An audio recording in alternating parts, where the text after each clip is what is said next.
Talo fatu le malei fua mai nei tai au le songa fua ina ua mai alu toi tu ana nafi mo hule maro longo o na po wale fai mai nei tai au e le umane alu le mafau le mata upuli toi tu pe ona apena ona vesi le no langi e le umalama le mafau le tala le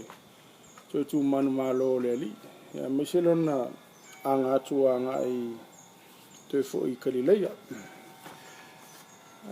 o mafau lava I le fai upule se fulu o le Mataio sa fai tau ana nafi e fa pea I le tala Yesu ina ua feilo ai Maria o mai e oi kalileia e tau atu I o so la ele fai upu se fulu le fai mai fetalai e toi leo Yesu ia te ilau ina o atu ia lau te o lo te tau atu I o uso ina ia la tau atu I kalileia la tau te iloa mai ia mana tu e tala noa ho ele na mea ele nei aso o le aso malolo o le TOETU mafau atili ai al fai upule o lo o iloa ai e pe o I le fatoa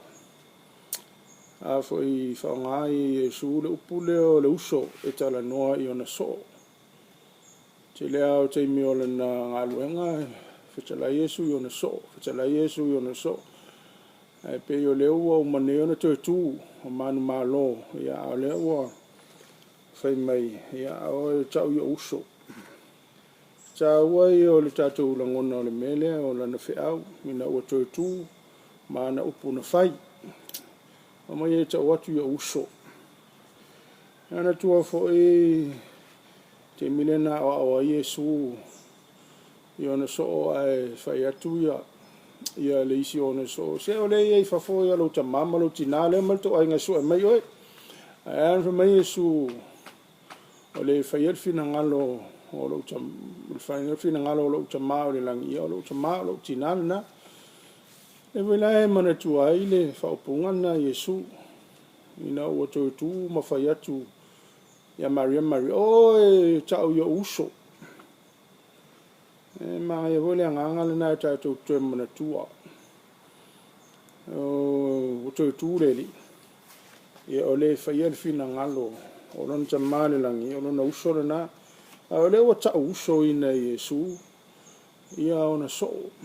o le wingo le tala voi lea pi o le o to e lifie Yesu le whamatalanga to another level ina ia whai loa tiri ia o na so o lava ia o na uso ana tua hoi mele o le uso tala no I mo taua your brother will never leave you behind te lea ti whanga mai ene mele on ngata e manu nu ai se taua ai tau mawhai ala ngata malosi ina ia avele ia le tangata manu alona uso manu apio le ngangan na wha le uso you don't leave anybody behind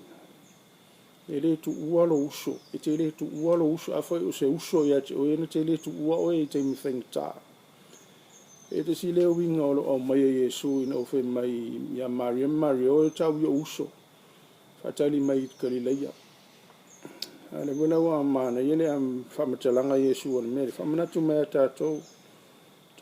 uso e whai fina ngalo le tua o na uso ia ia ane mena I le mwhai ana tu ua ne nganga wha uso le tasi a manu ale tas ia ave a wete tia ia lo uso ia o onga le leile na o mai le tala le nei ma o fa vo le mele mai Yesu o e fai o uso e fatali mai a Galileia o le tupu le mele Jerusalem a le o fai o e fatali to ma o fa pe fo ringa mai fu se lau pama mana tu fa Yesu le na lu ese mai Galileia e malanga mai fa tupu Jerusalem ma maliwa ia pe ia o lo wala ngona e pise lau pama fa malo silna mea e pise fa ia fa malo wana ona I tangata ina la to mai Galileia sa ala langa o sana I le alo tavita ai pe o le nganga voi le o le coronation ceremony le fai ina wa mai ase taua ona fo i le tupu i lo na tunu ai e ui fo tanga tai fola la pama fola la au fola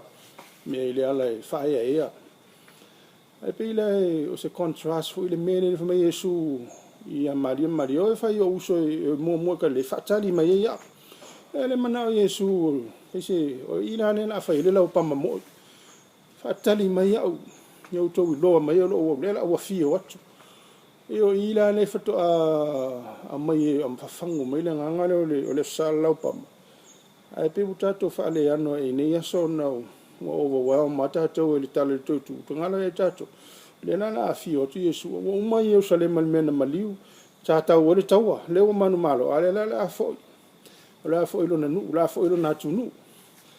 ya la fo ina yon tangata la fo ina yon ainga la fo ina yana wo ya la tala le pele o i le simea le winga i le tala o fai o uso e fatali mai le la o watch ta o mo ni aso mo tato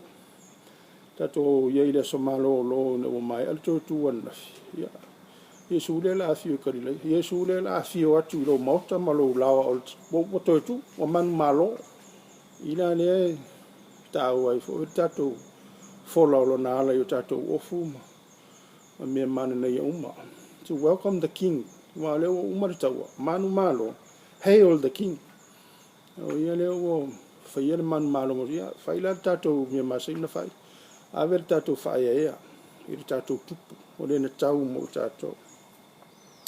ia mal me mo na ia le upule o le iloa le fa pana se fulu do te tau watu ia uso ina ia o lato watu ikari le ia lato te iloa ma ia la tau te iloa mai o le pule iloa le o mai Mataio e tolu na manga e iloa fa iloa yo mata ye iloa e lo mafau mo lo loto ye iloa le experience pe o pui e tolu le e conflated le e tonu le pule fa ngai Mataio le iloa so le fa tu Yesu ya Mario fa yo so fatali me kali ye loa mai ya ai mana ye fa punga ele o fa mai Yesu ya o fa fatali me kali la o watu ya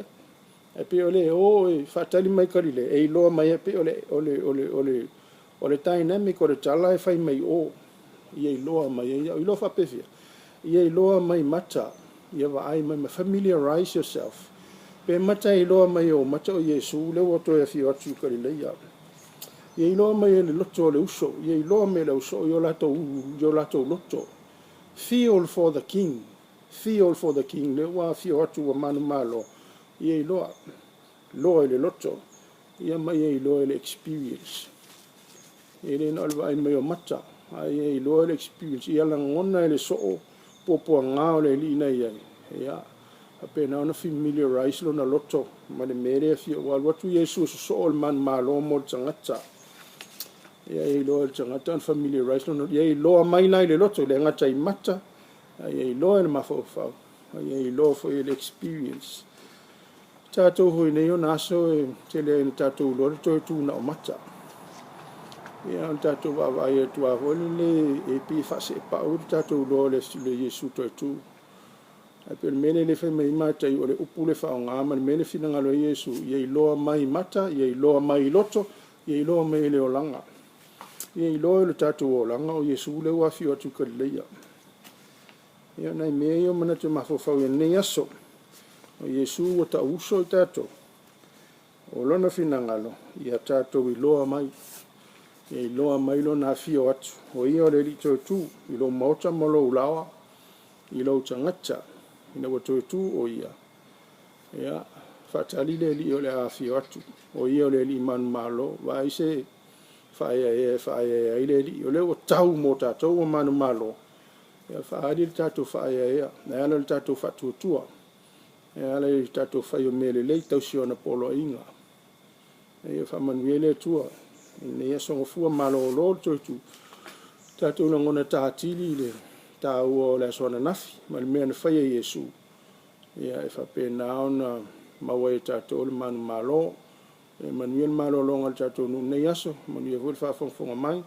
ua mai masani ma aiga ia alofagia i tatou e le atua ia nei aso soifua